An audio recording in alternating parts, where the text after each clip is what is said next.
YCP స్థానిక నాయకులపై అబద్ధపు ఆరోపణలు చేయాలనుకుంటే పూర్తి వాస్తవాలతో ప్రజాక్షేత్రంలోకి వస్తే తేల్చుకోవడానికి తాము సిద్ధంగా ఉన్నామని వైసీపీ నేతలు town bank vice chairman Vasu యాదవ్లు సవాల్ విసిరారు.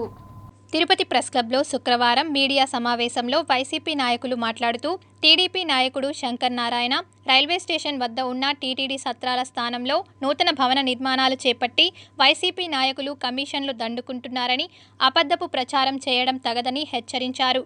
ఎన్నికలు దగ్గర ఉందని అసత్య ఆరోపణలు చేస్తే ప్రజలు నమ్మరని, అతి హీనంగా దిగజారి మీడియా ముందు నోరు పారేసుకుంటే గత 2019 ఎన్నికల్లో వచ్చిన రిజల్ట్ రిపీట్ అవుతుందని హెచ్చరించారు. ఎక్కడ చూసినా ఏ తిరుపతిలో ఏ అభివృద్ధి కార్యక్రమం చేపట్టినా వాళ్ళు వచ్చి ప్రెస్ మీట్ పెట్టేస్తారు, కమిషన్ల గురించి మాట్లాడతారు. అసలు ఒక కాంట్రాక్ట్ అనేది, ఒక కాంట్రాక్ట్ ప్రక్రియ ఎలా జరుగుతుందో తెలుసా? అది ఆన్లైన్ టెండరింగ్ ద్వారా జరుగుతుంది. ఎవరైతే కోట్ చేస్తారో వాళ్ళకు న్యాయబద్ధంగా కాంట్రాక్టరు ఆ కాంట్రాక్ట్ని దక్కించుకుంటారు. ఇష్టానుసారంగా చేయడానికి మీ ప్రభుత్వం లా కాదు ఇది వైఎస్ఆర్ ప్రభుత్వం.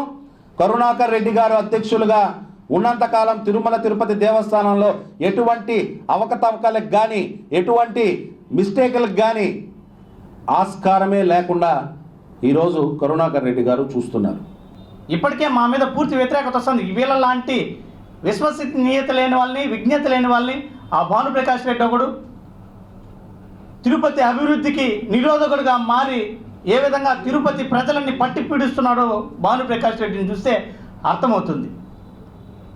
ఇకపోతే ఆ ఊక విజయ్ కుమార్ గారు 5 సంవత్సరాలు ఆయనకేదో ఆ మద్యం వ్యాపారాలు ఏదో ఉంటే బాగా వాటిని వ్యాపారాలు చూసుకుంటూ 5 సంవత్సరాల కాలం వ్యాపారాలు చేసుకుంటూ డబ్బులు పోగేసుకొని తీరా 5 సంవత్సరాల తర్వాత ఎలక్షన్ ఎప్పుడైతే వస్తుందో ఆ ఎలక్షన్ సమయానికి ఆయన బయట వస్తాడు. ఇంకా మరొకడు ఆ జనసేన పార్టీ నాయకుడు ఆ కిరణ్ రాయల్, అతని గురించి మాట్లాడడం కూడా దండగా.